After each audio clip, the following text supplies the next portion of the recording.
Je réfléchis là. Ouais, ça se voit. Moi, tu me parles pas d'âge. Parce que c'est notre projet! Et j'attendais, je ne vous le cache pas, ce moment avec un peu d'impatience. Bonjour à toutes et à tous, j'espère que tu vas bien, que les vacances se passent pour le mieux. Aujourd'hui, nous sommes le 24 décembre et à l'occasion de Noël, on va remonter le temps pour comprendre d'où viennent certaines des fêtes les plus célébrées en France. Noël, Mardi Gras, la Chandeleur, on les fête chaque année, mais sais-tu vraiment pourquoi ? Allez, c'est parti pour un voyage dans l'histoire de nos coutumes préférées.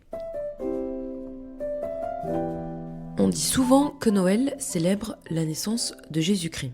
Mais bien avant sa naissance, dans la Rome antique, on fêtait déjà une grande célébration appelée les Saturnales, du 17 au 24 décembre. Ces fêtes servaient à célébrer la fin de l'année et à honorer Saturne, le dieu de la fertilité. Pendant les Saturnales, on faisait la fête et on arrêtait de travailler et on s'offrait déjà de petits cadeaux comme des figurines en terre cuite. Plus tard, en moins 45 avant Jésus-Christ, Jules César décide de changer le calendrier. On passe alors d'un calendrier lunaire à un calendrier solaire, c'est-à-dire qu'il suit le soleil et non la lune.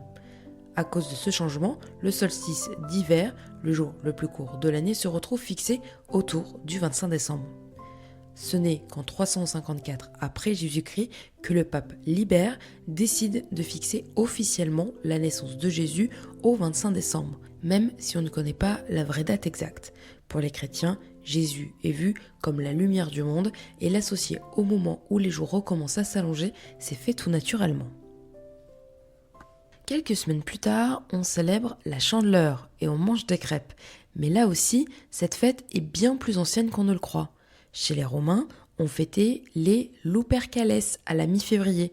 Cette fête annonçait la fin de l'hiver et faisait appel à Lupercus, le dieu de la fertilité et des troupeaux. Ils sont fous, ces Romains. Chez les Celtes, le 1er février, on célébrait la fête de l'Imbolc, dédiée à la déesse Brigitte. On espérait alors un printemps fertile et on allumait des flambeaux pour symboliser la lumière qui revient.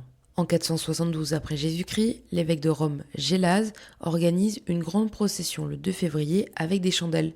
C'est de là que vient le nom Chandeleur.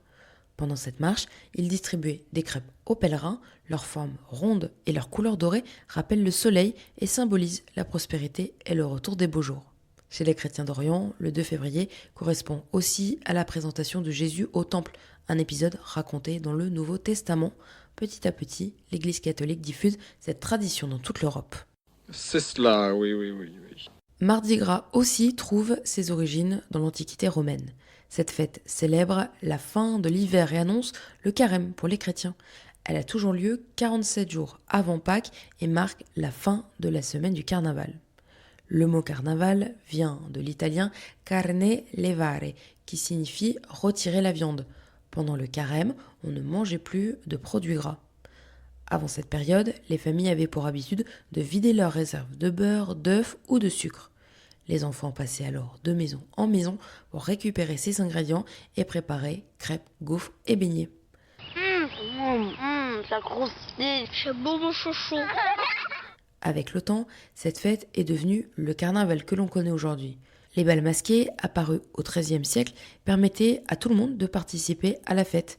Grâce aux masques, même les gens du peuple pouvaient se moquer des puissants sans être reconnus. Pendant une soirée, les rôles étaient inversés. C'est aussi de ces fêtes que sont nés des personnages célèbres comme Arlequin ou Polichinelle. J'espère que cet épisode du Monde à ma hauteur t'a permis d'un peu mieux comprendre ces traditions. On se retrouve la semaine prochaine pour un nouvel épisode. En attendant, prends soin de toi et moi, je te souhaite de passer de très bonnes fêtes. Je vous demande de vous arrêter. Au revoir.